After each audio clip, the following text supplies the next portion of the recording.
On the morning of September 11, 2001, 19 men armed with box cutters directed by a man on dialysis in a cave fortress halfway around the world using a satellite phone and a laptop directed the most sophisticated penetration of the most heavily defended airspace in the world, overpowering the passengers and the military combat-trained pilots on 4 commercial aircraft before flying those planes wildly off course for over an hour without being molested by a single fighter interceptor.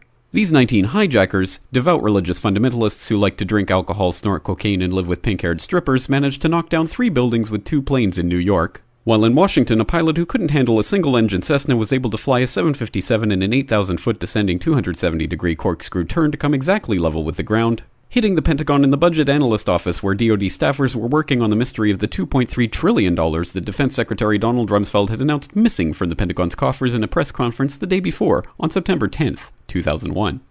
Luckily, the news anchors knew who did it within minutes. Osama bin Laden. The pundits knew within hours. Osama bin Laden. The administration knew within the day. Terrorists who committed these acts and those who harbor them. And the evidence literally fell into the FBI's lap. That a hijacker's passport was found blocks from the World Trade Center crash site, if you can believe that. But for some reason, a bunch of crazy conspiracy theorists demanded an investigation into the greatest attack on American soil in history. That investigation was delayed, underfunded, set up to fail, a conflict of interest, and a cover-up from start to finish.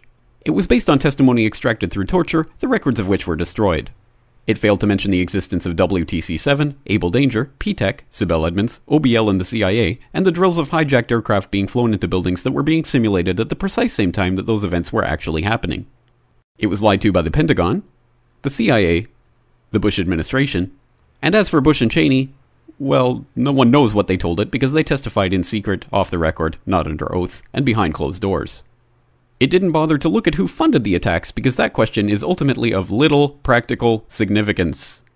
Still, the 9/11 Commission did brilliantly answering all of the questions the public had, except most of the victims' family members' questions, and pinned blame on all the people responsible, although no one so much as lost their job, determining the attacks were failure of imagination. Because nobody in our government, at least, and I don't think the prior government that could envision flying airplanes into buildings.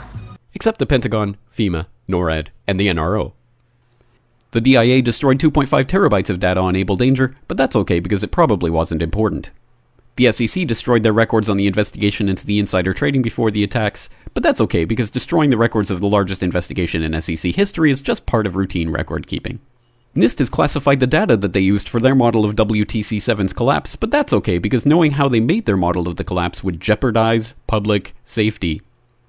The FBI has argued that all material related to their investigation of 9/11 should be kept secret from the public, but that's okay because the FBI probably has nothing to hide. This man never existed, nor is anything he had to say worthy of your attention, and if you say otherwise, you are a paranoid conspiracy theorist and deserve to be shunned by all of humanity. Likewise him, and her, and her, and her, and him. Osama bin Laden lived in a cave fortress in the hills of Afghanistan, but somehow got away. Then he was hiding out in Tora Bora, but somehow got away. Then he lived in Abbottabad for years, taunting the most comprehensive intelligence dragnet employing the most sophisticated technology in the history of the world for a decade, releasing video after video with complete impunity and getting younger and younger as he did so, before finally being found in a daring SEAL team raid which wasn't recorded on video, in which he didn't resist or use his wife as a human shield, and in which these crack special forces operatives panicked and killed this unarmed man, supposedly the best source of intelligence about those dastardly terrorists on the entire planet. Then they dumped his body in the ocean before telling anyone about it. Then a couple dozen of that team's members died in a helicopter crash in Afghanistan. This is the story of 9/11, brought to you by the media which told you the hard truths about his head could be seen to move violently forward. And they took the babies out of the incubators. And mobile production facilities. And the rescue of Jessica Lynch. If you have any questions about this story, you are a batshit paranoid tinfoil dog-abusing baby hater and will be reviled by everyone. If you love your country and or freedom, happiness, rainbows, rock and roll, puppy dogs, apple pie, and your grandma, you will never ever express doubts about any part of this story to anyone. Ever. This has been a public service announcement by the Friends of the FBI, CIA, NSA, DIA, SEC, MSM, White House, NIST, and the 9/11 Commission. Because ignorance is strength.